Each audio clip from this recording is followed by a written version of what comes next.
반갑습니다. 우리가 2020년 제29회 공인노무사 노동법 1차 기출특강을 진행하도록 하겠습니다. 자, 바로 이제 문제풀이에 들어가도록 할게요. 자, 1번 문제 보시면요. 문제 있고, 그리고 지문 제가 말씀드리면서 이게 왜 정답이고 왜 틀린 지문인지 설명을 해드리도록 하겠습니다. 근로기준법상 연차 유급휴가에 관한 설명으로 옳지 않은 것은 해서 오답형 문제죠. 자, 1번 보시면은 사용자는 계속하여 근로한 기간은 1년 미만의 근로자에 대해서 일경 개그 시 1일의 유급휴가를 줘야 된다. 자, 우리가 월차 휴가의 경우는 계속근로 1년 미만의 근로자, 그리고 계속근로 기간이 1년 이상인데 출근율이 8할이 안 된 경우에 부여하고 있죠. 자, 2번 보시면은 연차 유급휴가 산정을 위한 출근율 계산에서 출산 전후 휴가로 휴업한 기간은 출근한 것으로 본다. 자, 우리가 근로자 측의 귀체 사유 없이 휴업한 기간이 있죠. 그래서 업무상 부상으로 휴업한 기간, 출산 전후 휴가 기간, 그리고 육아 휴직 기간은 출근으로 간주를 하고 있습니다. 자, 3번 사용자는 근로자 대표의 서면 합의에 따라서 연차 유급휴가일에 가름하여 특정 근로일에 근로자를 휴무시킬 수 있다. 그래서 연차 휴가에 대해서 연차 휴가에 대해서 연차 휴가 그 서면 합의가 인정되고 있죠. 자, 4번 보시면은 근로자가 업무상 재해로 연차 유급휴가를 사용할 때 해당 연도에 전혀 출근하지 못한 경우라면 이상의 연차 유급휴가에 대한 연차 휴가 수당은 청구할 수 없다 되어 있는데요. 업무상 부상으로 휴업한 기간은 그 휴업 기간은 장단 불문하고 근로자 측의 귀체 사유가 인정되지 않기 때문에 전 기간에 대해서 출근한 것으로 간주가 되고 있습니다. 따라서 연차 휴가 수당을 청구할 수 있다. 이게 정답입니다. 자, 5번 미사용 연차 유급휴가에 대해서 통사임금 50%를 가산하여 지급하지 않아도 된다. 자, 우리가 연차 휴가에 대해서는요, 유급 처리하면서 통사임금 또는 평균임금으로 지급하고 있죠. 최신 판례에 따를 때는 우리가 원칙적으로 특별한 규정이 없는 한 통사임금으로 지급하도록 되고 있습니다. 자, 2번 보겠습니다. 근로기준법상 해고라는 설명으로 옳지 않은 것은 역시 오답형 문제이고요. 자, 1번 보시면은 부당해고 등의 구제 신청은 부당해고 등이 있었던 때로부터 3개월 이내에 해야 된다 해서 이때 3개월은 제척기간입니다. 자, 우리가 제척기간에 6개월인 경우는 딱 하나 있죠. 뭐가 있죠? 차별처우에 대한 신청 기간이 6개월입니다. 자, 2번 보시면은 사용자의 근로자에 대한 해고가 무효로 판단되는 경우에는 그 해고가 곧바로 불법행위를 구성한다. 판례 지문인데요. 곧바로 불법행위를 구성하는 게 아니죠. 자, 우리가 책임을 물을 때는 민사책임, 형사책임, 그리고 행정상 책임, 그리고 징계 책임의 정도가 다 다릅니다. 자, 그래서 우리가 보통 그 해고에 있어서 징계권을 우리가 행사를 잘못하여서 징계 항정을 잘못한 거죠. 그래서 우리가 그 결론 자체가 부당해고로 인정된다 하더라도요, 그 경우에 그냥 원직복직만 되는 것이지 곧바로 불법행위 책임을 부담하지 않습니다. 불법행위 책임을 부담하려면 사용자 측의 고의, 과실이 있어야 되는데 이때 과실은 단순히 징계 양형을 잘못했다라는 과실이 아니라 거의 고의급에 준하는 중과실을 요합니다. 자, 다만 이제 판례는 그 중과실이라는 표현을 과실로 표현하고 있다. 여러 번 강조해 드렸고요. 자, 3번 보겠습니다.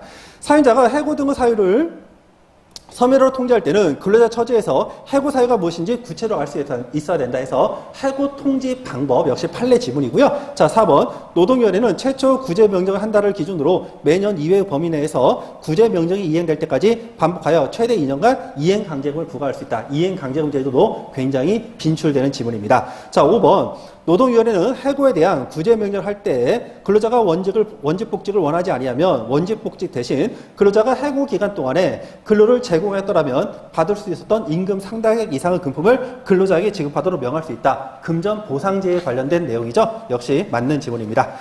자, 그래서 해당 문제에서 옳지 않은 것은 2번이 되겠고요. 자, 다음 넘어갑니다. 3번 보겠습니다. 자, 3번은 딱 봐도 박스형이죠. 모듈형 문제입니다. 내용을 보시면은 상시 5명 이상 근로자를 사용하는 사업장의 휴업수당 지급과 관련하여 근로기준법에 위반하지 않는 것을 모두 고르시오. 모두 고른 것은 해서 조합을 하고 있는데요. 자, 기업부터 디귿까지 있는데 휴업수당은 지금 실무적으로 코로나19에 관련돼 가지고 이제 사업장이 좀 많이 어려워서 휴직급여 관련돼서 이제 많이 실무적으로 이슈가 됐던 논점입니다. 자, 기업번을 보시면요. 사용자 A의 휴업에 귀책 사유가 있어서 평균 임금의 80%에 해당되는 금액을 휴업수당으로 지급하였다.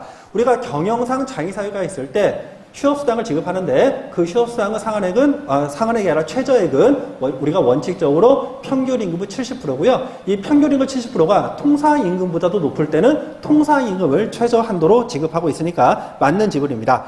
자, 니은번 보시면요. 사용자 비의 휴업에 귀책 사유가 없어서 휴업수당을 지급하지 않았다. 경영상 장애 사유가 없으니까 휴업수당 지급 의무가 없으니까 이것도 역시 맞는 지문이고요. 자, 디귿. 사용자 시유, 휴업에 귀책사유가 있는데 평균 임금은 70%에 해당되는 금액이 통사임금을 초과하기 때문에 통사임금을 휴업수당으로 지급하였다. 역시 맞는 지문입니다. 자, 4번 보시면요. 근로기준법상 임금에 대한 설명으로 옳지 않는 것은 나와 있는데 1번 실비 변상적 급여는 평균임금 산정 기초가 되는 임금 총액에 포함되지 않죠. 자, 2번 보시면요. 산출된 평균 임금액이 그 근로자의 통사임금보다 적으면 그 통사임금을 평균임금으로 하고 있고요. 자, 3번 사용자와 근로자는 통사임금 의미, 범위에 관하여서 단체백에 의해 합의할 수 있다 되어 있는데요. 우리가 통사임금 배제 합의 효력은 우리가 원칙적으로 무효가 되고 있습니다. 자, 통사임금 배제 합의 효력을 만일에 인정한다면 법이 정한 통사임금의 개념은 법이 정한 도구 개념인데 이거를 실질적으로 몰각시키는 결과가 초래되기 때문에 통사임금 배제 합의 효력은 인정되지 않고 자, 다만 예외적으로 인정되는 경우가 있죠. 그래서 예외적으로 인정되는 부분은 어떤 법이냐면 근로기준법에서 지급사유로서 정하지 않았음에도 불구하고 사용자가 임의로 지급하기로 정하면서 그 지급기준 금액을 의무적으로 통사임금으로 정하고 이 통사임금에 해당되는 금액을 다시 노사가 합의하는 경우에는 허용이 될 수 있다. 이것도 여러 번 강조했던 내용입니다. 자, 4번 보시면은 평균임금이란 이를 산재할 사유가 발생한 날 이전 3개월 동안에 그 근로자에 지급된 임금 총액을 그 기간의 총일수로 나눈 금액을 의미하고요. 정기 상여부 지급주의가 1개월을 넘는다는 사정만으로 그 임금이 통사임금에서 제외할 수는 없다 해서 통사임금에 있어서 정기성에 관련된 내용이죠. 그래서 우리가 정기적이람은 일정한 지급 주기로 해서 계속 반복적으로 지급되는 것을 의미한다. 넘어가시고요. 자, 5번을 보시면은 근로기준법령상 근로시간 제도에 관한 설명으로 옳지 않은 것은 나와 있는데 1번 보시면은 임신 중인 여성 근로자에 대해서는 탄력적 근로시간제를 적용하고 있지 않고 있죠. 그리고 연소자의 경우에도 탄력적 근로시간제를 적용하지 않고 있습니다.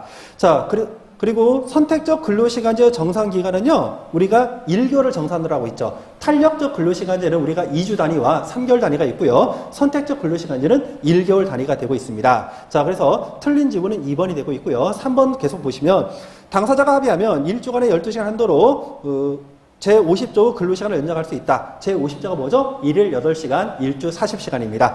자, 4번 재량근로 대상 업무는 사용자가 근로자 대표와 서면합으로 정한 시간을 근로한 것으로 보고 있고요. 자, 5번 사용자는 야간근로에 대해서 통사임금 50%를 가산해서 근로자에게 지급하도록 하고 있습니다. 자, 6번을 보시면요. 6번은 모든 지문이 판례로 구성된 판례 문제이죠. 자, 1번 보시면은 징계 처분에서 징계 사유로 삼은 비행위가 아닌 평소 소행 그리고 근무 성적, 당해 징계 처분 사유 전후에 저지른 비행위 사실 등은 징계 양정의 참작 사유로 삼을 수 없다 되어 있는데요. 우리가 비사실인데 징계 사유로 삼지 않았다 하더라도 어떤 과거 비사실이라던가 이런 부분들은 징계 양적으로 삼을 수가 있다라는 게 판례 입장입니다. 그래서 옳지 않은 것은 1번 지문이고요. 자, 2번 지문 보시면은 학력 등을 허위로 기재한 행위를 이유로 징계 여부를 하는 경우에 그 정당성은 고용 당시의 사정뿐만 아니라 고용 이후 해고에 이르기까지 그 근로자가 종사한 근로 내용, 기간, 허위 기재를 한 학력 등이 종사한 근로의 정상적 제공에 지장을 초래했는지 여부 등을 종합적으로 고려해서 판단한다. 역시 판례 지문으로 맞는 지문입니다. 자, 그래서 이력서 허위 기재에 관련돼 가지고 우리가 보통 단순하게 고용 당시의 사정만을 가지고서 징계 양적으로 삼아서 우리가 해고를 과거에는 했었는데 그 이후에 이제 판례가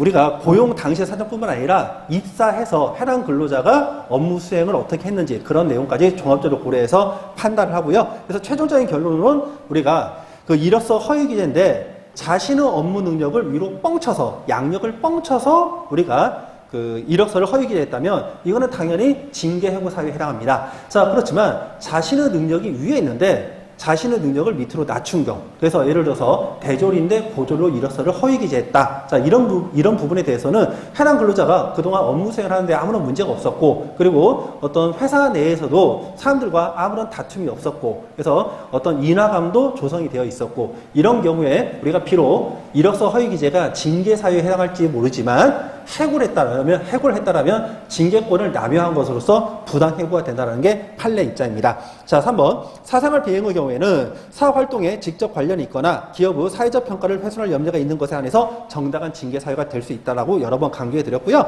자, 4번. 근로기준법 23조 제1항의 정당한 이유란 징계 해고의 경우에는 사회통념상 근로계약 관계를 계속할 수 없을 정도로 근로자에게 책임 있는 사유가 인정돼야 되고, 제가 이걸 두 문자로 사고 개근책이라고 여러 번 강조해 드린 바 있습니다. 자, 5번. 여러 개의 징계 사유 중 일부가 인정되지 않는다 하더라도 인정되는 다른 일부 징계 사유만으로도 해당 징계 처분의 타당성을 인정하기에 충분한 경우에는 그 징계 처분이 위법하지 않다. 상식적으로 맞는 지문이죠. 우리가 징계 사유를 여러 개를 뒀는데 그 중에 한 개만이라도 해고할 만한 사유가 인정된다라면 다른 사유가 인정되지 않아도 역시 징계가 가능하다라는 게 판례 입장입니다. 자, 7번 보겠습니다.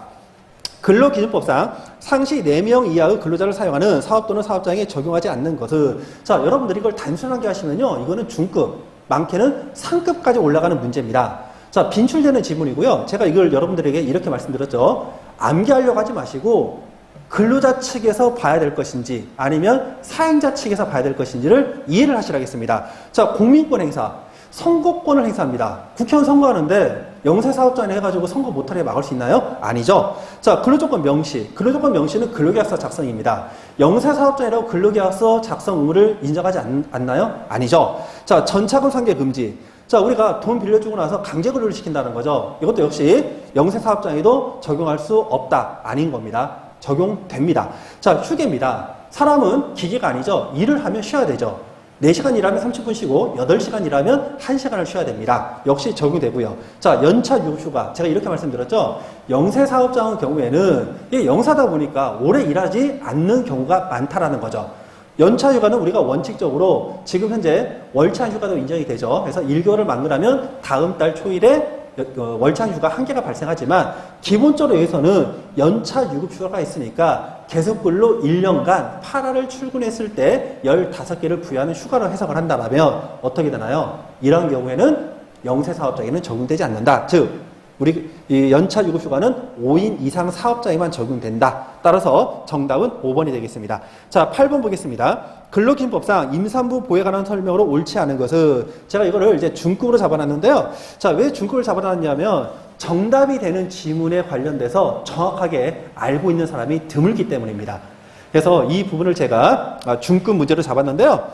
일단 이것도 여러분들이 그 정답을 모르셔도 옳지 않은 것이니까 옳은 지문들을 소거하다 보면 옳지 않은 걸 찾을 수가 있어요. 자, 1번 보겠습니다.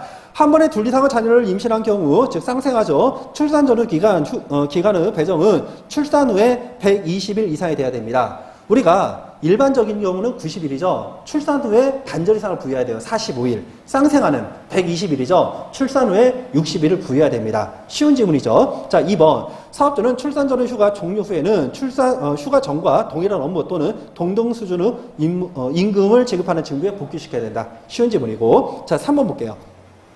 사행자는 임신 후 36주 이후에 있으며, 자, 1일 근로시간이 8시간인 여성 근로자가 1일 2시간의 근로시간 단축을 신청하는 경우 이를 허용해야 된다 해서 임신기 근로시간 단축 제도에 대해서 언급이 되고 있는데요. 보통 이제 1일 2시간 이것만 좀 신경을 쓰고 임신 후 36주 이후 이거는 좀 우리가 신경을 좀 안 쓰는 지문입니다. 해서 해당 지문은 조금 어려웠던 것으로 평가가 되고 있고요. 자, 4번 보겠습니다. 사행자는 임신 후 여성 근로자에게 시간에 근로를 하게 해서는 아니 된다. 연장 근로 전면 금지가 되고 있습니다. 자, 5번. 사업주는 유산 휴가를 청구한 근로자에게 임신 기간이 28주 이상인 경우 유산한 날로부터 30일까지 유산 휴가를 줘야 된다. 자, 우리가 모르시면요, 이 지문은 좀 맞추기가 좀 어려운 지문입니다. 조금만 사고를 하시면 돼요. 자, 28주. 한 달에 4주로 잡고요. 28주면 얼마가 되죠? 7개월이, 4주니까 7개월 정도가 된 거죠. 6개월에서 7개월. 자, 6개월에서 7개월이면 우리가 기본적으로 출산을 해서, 임신을 해서 출산할 때까지 반절 기간이 지난 경우죠. 자, 우리가 태아를 임신해서 애를 낳기 전까지 반절 정도 기간이 지났는데, 이제 좀 몸 상태가 안 좋아서 유산을 했습니다. 자, 유산을 했어요. 휴가를 부죠. 우리가 원래 출산 전후 휴가 기간은 몇 일? 90일. 근데 출산 후에 몇 일을 부여하죠? 반절 이상인 45일 이상이 되도록 하고 있죠. 자, 그런데 여기서는 고작 30일입니다. 애를 낳은 것도 아니고 애가 유산이 되었죠. 자, 그러면 느낌으로 봐도 30일은 너무 적지 않을까요? 그래서 해당 30일이 도대체 정확히 몇 일까지는 모를 수가 있어요. 이런 지문들은 빈출됐던 지문이 아니기 때문에 좀 어려운 지문입니다. 난이도가 좀 있어요. 그래서 정답은 90일까지 유산휴가를 다 부여해야 됩니다. 자, 그래서 이 지문은 우리가 한 중급 문제로 이렇게 처리를 하고 있고요. 자, 9번 보겠습니다. 근로기준법령상 미성년자 또는 연수자 부여에 관한 설명으로 옳지 않은 것은, 자, 미성년자도 독자적으로 임금을 청구할 수 있고요. 친권자로 후견인은 미성년자의 근로계약을 대리할 수가 없죠. 그래서 이 경우에는 동의권만 있고 대리권은 인정되지 않는다. 예술공연 참가를 위한 경우에는 13세 미만이자도 취직 인허증을 받을 수가 있고요. 15세 이상 18세 미만이자의 근로시간은 1일 6시간이 아니라 1일 7시간, 그리고 일주 34시간이 아니라 일주 35시간이 되고 있죠. 자, 1일 6시간, 일주 30시간은요, 유해 유형 업무에 종사하는 자의 근로시간이 1일 6시간, 일주 34시간이 됩니다. 자, 5번 보시면요, 고용노동부 장관은 근로계약이 미성년자에게 불리하다 인정되는 경우에 해지할 수 있다. 맞는 지문입니다. 자, 넘어가시고요. 10번 보겠습니다. 근로기준법상 취업규칙에 관한 설명으로 옳은 것인데요. 자, 사용자는 취업규칙을 근로자에게 불리하게 변경하는 경우에는 근로자 과반수 의견을 들어야 된다. 자, 우리가 분리 변경의 경우는 의견 청취 의무가 아니라 동의를 받을 의무가 인정되고 있죠. 자, 2번 볼게요. 상시 5명 이상의 근로자를 사용하는 사용자는 근기법에서 정한 사항에 관한 취업규칙을 작성해서 고용노동부 장관에게 신고해야 된다 했는데요. 우리가 취업규칙 작성 의무는 상시 5명 이상 근로자를 사용하는 사업장이 아니라 상시 10명이죠. 그래서 이 지문도 역시 틀린 거고요. 자, 3번 보겠습니다. 사용자가 애초에 취업규칙을 작성함에 있어서 근로자 과반수 의견을 듣지 아니하거나 그 동의를 얻지 아니한 경우 그 취업규칙의 내용이 근로기준법의 위반지 여부에 관계없이 그 취업규칙은 전부 무효가 된답니다. 자, 이거는 약간의 어떤 추리, 사고형이 들어가는 문제인데요. 포인트는 애초에죠. 우리가 애초에 사업을 개시할 때는요, 취업규칙을 작성해서 사업 신고를 하고 근로자를 모집할 수 있잖아요. 이렇게 생각하시면 어떡해? 처음에 취업규칙을 작성할 때는 해당 근로자들은 의견 청취도 들을 필요가 없습니다. 사업장 세팅을 다 하고 나서 근로자 채용하면 되잖아요. 자, 그래서 이 경우에는 애초에 취업규칙을 작성할 때는 취업규칙이 효력이 있다 없다는 뭐에 관련된다? 근로기준법에 반하지만 않으면 취업규칙 효력은 인정이 되고 있죠. 자, 그래서 3번 지문이 역시 틀린 지문이고요. 자, 4번 보겠습니다. 취업규칙 일부를 이루는 급여 규정의 변경이 일부 근로자한테 유리하고 일부 근로자한테 불리한 경우 그러한 변경에 근로자 집단의 동의를 요한지를 판단하는 것은 근로자 전체에 대해서 획일적으로 결정을 해야 된다. 자, 해서 이 부분이 맞는 지문이고요. 이 경우에 분리 변경으로 취급을 하고 있습니다. 자, 5번을 보시면요. 근로자의 집단적 의사결정 방법에 의한 동의 없이 이루어진 취업규칙의 분리 변경은 그 변경 후에 취업한 근로자에게 효력이 없다. 효력이 인정되고 있죠. 그래서 신규 입사자에 대해서는 효력이 인정돼서 이런 취업규칙 분리 변경의 어떤 그 학설 대립에 있어서 절대적 무효설이 아니라 판례 입장은 상대적 무효설 입장이라고 강조해 드린 바 있습니다. 자, 넘어가시고요. 11번 보겠습니다. 근로기준법상 근로감독관의 설명으로 옳지 않은 것은 되어 있는데요. 자, 근로감독관은 사용자 근로자에 대해서 신문할 수가 있고요. 근로조건의 기준을 확보하기 위하여 고용노동부와 그 소속기관에 근로감독관을 둡니다.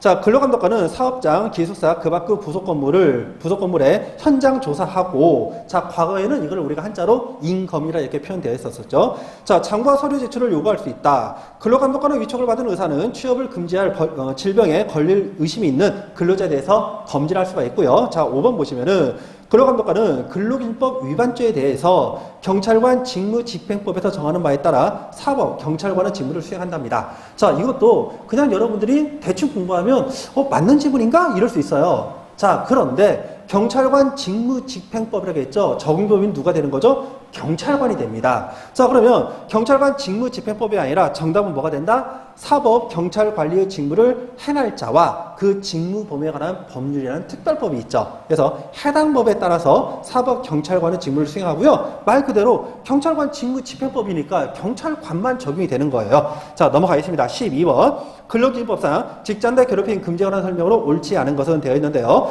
자, 누구든지 직장 내 괴롭힘 발생 사실을 알게 된 경우 그러한 사실을 사용자에게 신고할 수가 있고요. 자, 2번. 사용자는 직장 내 괴롭힘 발생 사실을 인지한 경우에는 지체 없이 그러한 사실 확인을 위한 조사를 실시해야 되고, 자, 3번 사용자는 직장 내 괴롭힘 발생 사실을 확인, 조사 결과 그 사실이 확인된 때에는 피해 근로자가 요청하면 근무 장소 변경 등의 적절한 조치를 취해야 된다.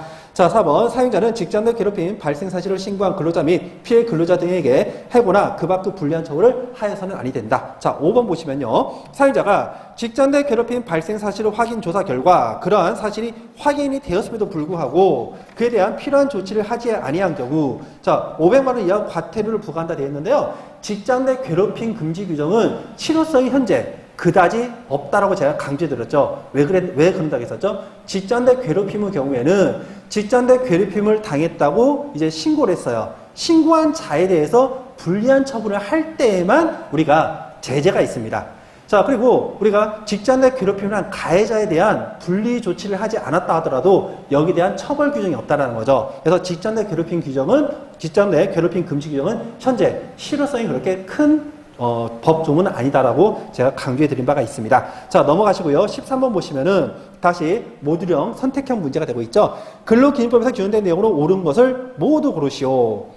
자, 기억.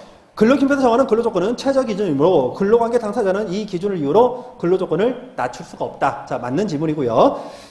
자, 사용자는 근로자에 대해서 국적, 신앙 또는 사회적 신분을 이유로 근로조건에 대한 차별 처우를 하지 못한다. 역시 맞는 지문.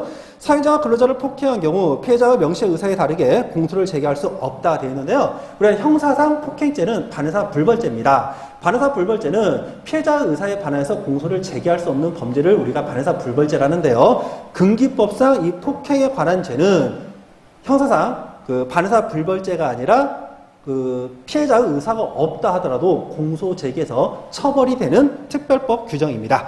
자, 그래서 이 지문은 틀린 지문이고요. 리을 누구든지 법률에 따르지 아니하고는 명령으로 다른 사람의 취업에 개입하거나 중간이로서 이득을 취득하지 못한다라고 금기법 제9조에 규정되어 있습니다. 역시 맞는 지문입니다. 자, 14번 보시면요. 노동법은 법원에 관한 설명으로 옳은 것은 되어 있죠. 자, 1번. 근로관계 당사자의 권리 의무를 규율하는 취업규칙은 노동법의 법원에 해당한다.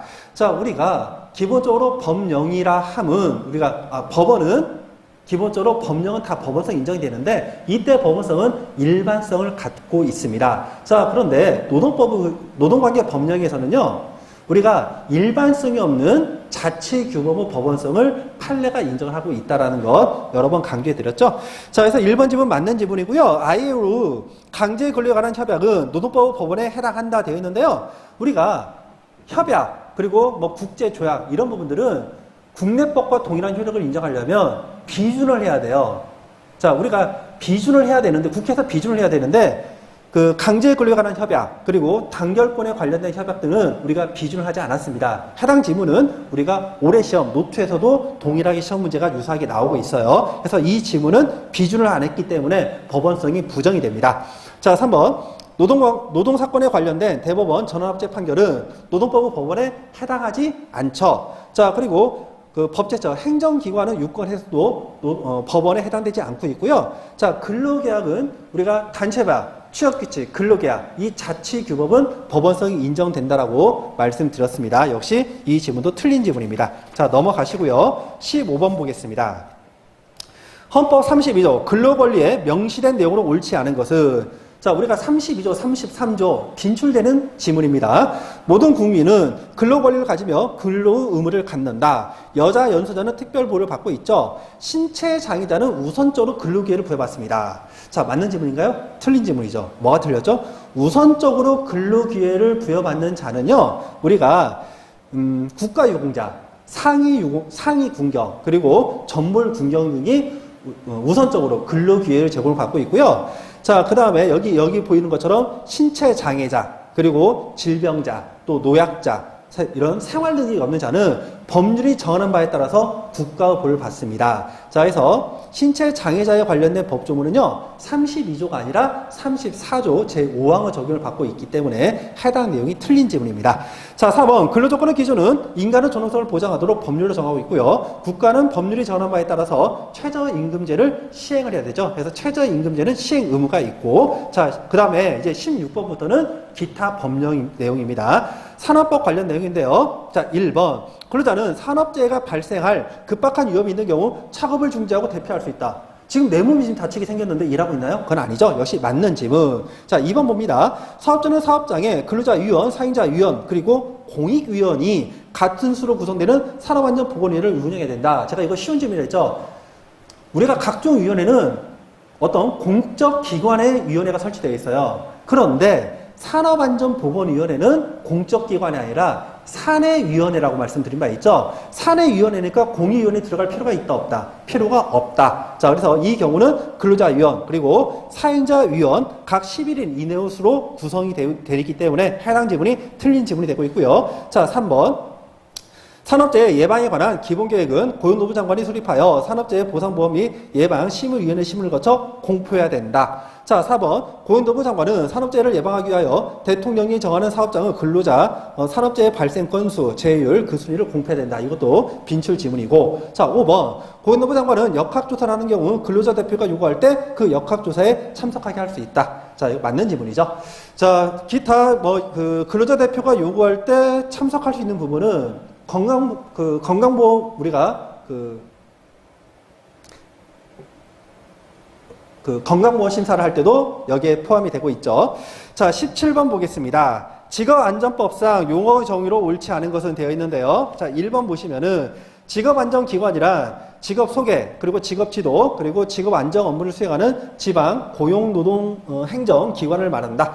자, 2번 직업 소개란 구인 또는 구직의 신청을 받아 구직자, 구인자를 탐색하거나 구직자를 모집하여 구인자와 구직자 간의 고용계약이 성립하도록 알선하는 것을 의미한다. 자, 3번 무료 직업 소개 사업이란 수수료, 회비, 그 밖의 어떠한 금분도 받지 아니하고 하는 직업 소개 사업을 의미하고요. 자, 4번 근로자 공급 사업이란 근로자 파견 사업을 포함하여 공급 계약에 따라 근로자를 타인에게 사용하게 하는 사업을 의미한다 되어 있는데요. 자, 이 부분은 좀 쉬운 부분이죠. 우리가 근로자 공급 사업하고요, 파견 사업은 별개 법입니다.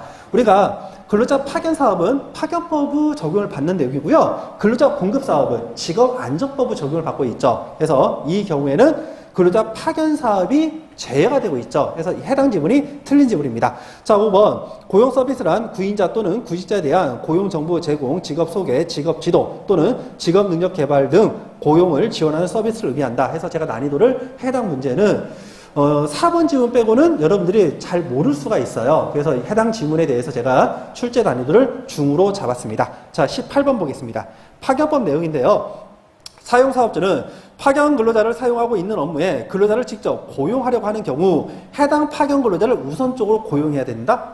아니죠. 우리가 파견법 받을 때 총 파견 기간 2년을 초과한 경우에도 직접 고용 간주가 되는 게 아니라 직접 고용 죄송합니다. 말이 잘못됐네요. 그때는 이제 직접 고용 의무가 있는 거죠. 자, 그런데 이 경우에는 지금 총 파견 기간이 2년이 도과되지 않았죠. 이때는 직접 고용 의무가 인정되는 게 아니라 우선 고용 노력 의무가 인정되는 겁니다. 그래서 맞는 지문으로 바꾸면 우선적으로 고용하도록 노력을 해야 되는 거죠. 그래서 해당 지문이 틀린 지문이 됩니다.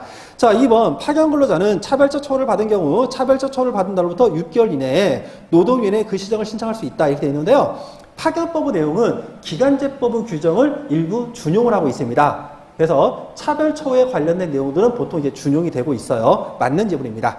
자, 차별적 처우 금지 시정에 관한 규정은 사용사업주가 상시 4명 이하 근로자를 사용하는 경우에는 허용되지 않는다 되어 있는데요. 기간제법이나 차별법의 경우에는 우리가 근로기준과 동일하게 5인 이상 사업장에 원칙적으로 적용되고 있습니다. 자, 4번 보시면요.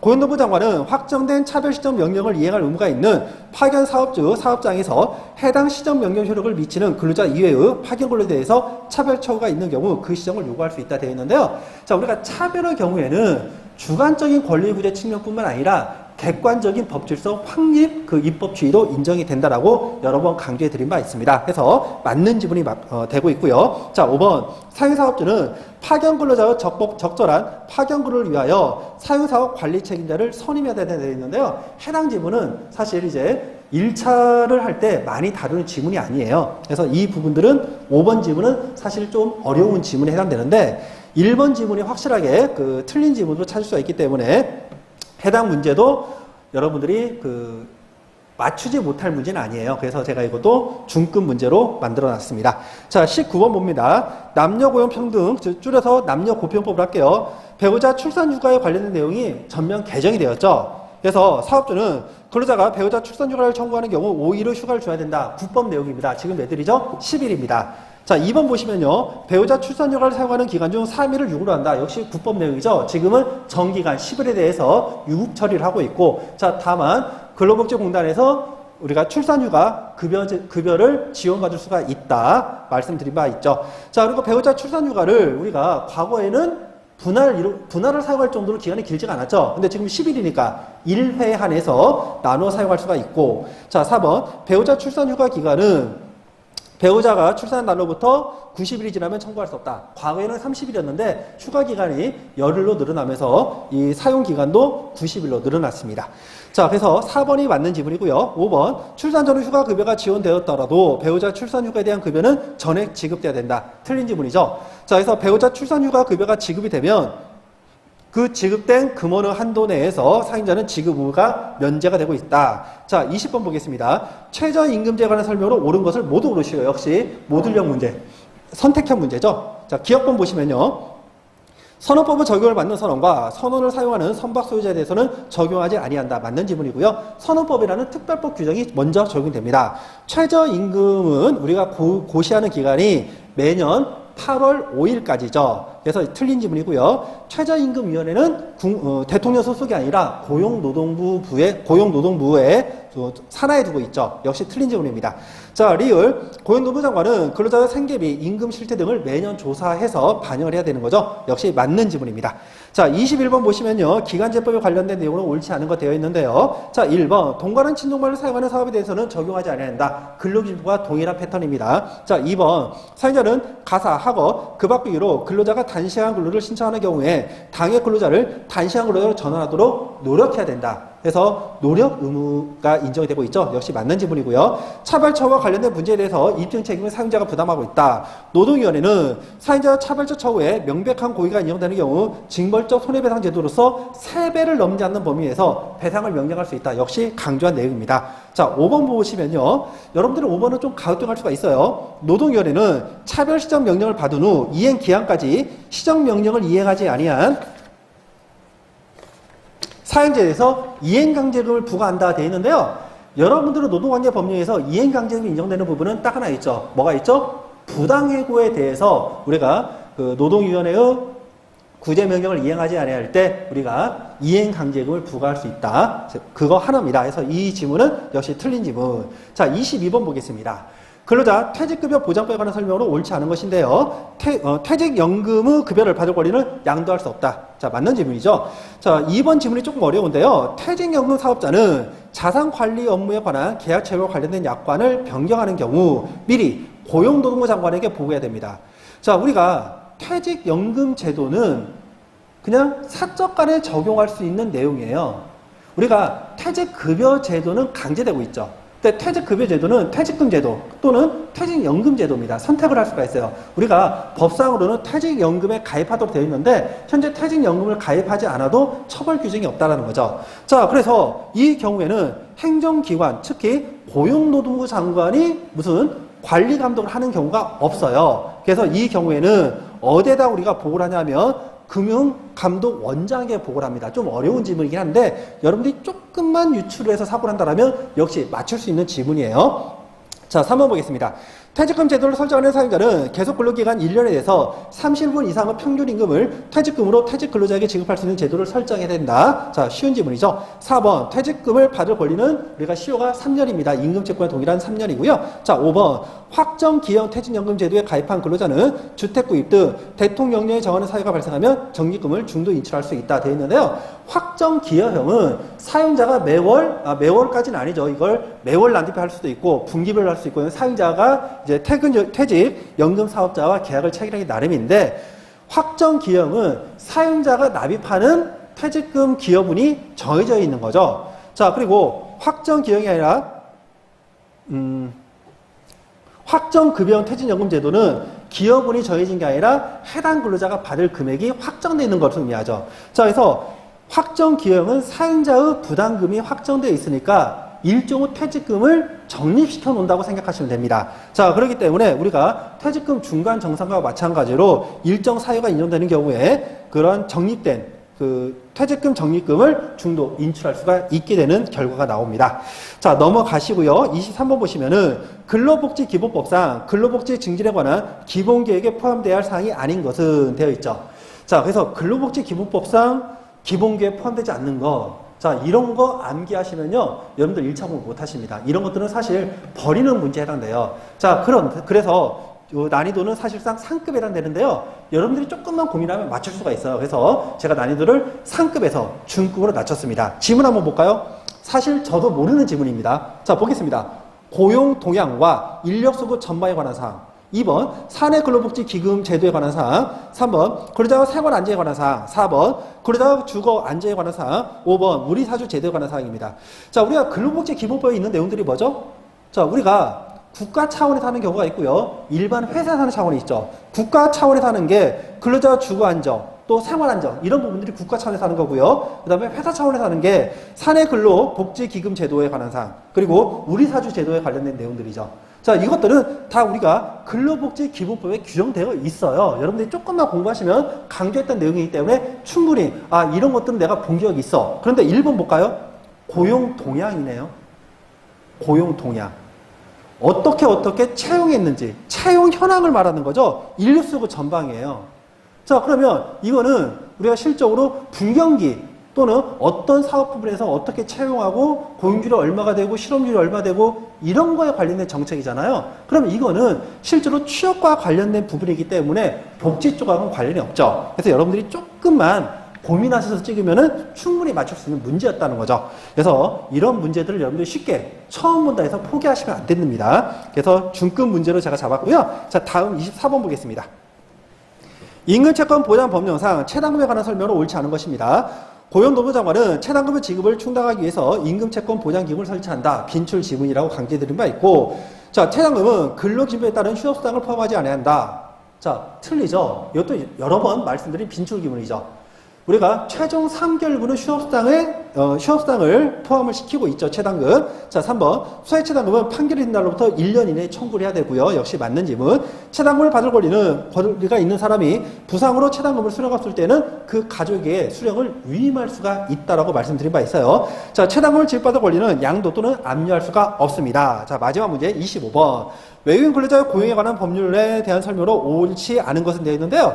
자, 사용자가 법률에 따라 선정한 외국인 근로자를 고용하려면 고용노무령으로 정하는 표준 근로계약서를 정하여서 근로계약서를 체결해야 됩니다. 자, 맞는 지문이고요. 자, 2번. 고용허가를 받을 사용자와 외국인 근로자는 입국한 날로부터 3년의 범위 내에서 당사자의 합의에 따라서 근로계약을 체결하거나 갱신할 수가 있습니다. 자, 우리가 그 기간제 근로계약을 체결한 것처럼 체류할 수 있는 기간이 3년이고요. 그 범위 내에서 우리가 갱신할 수 있다. 이렇게 생각하시면 되고, 자, 3번. 사용자는 외국인 근로자가 귀국 시 필요한 비용에 충당하기 위해서 보험에 가입해야 된다는데요.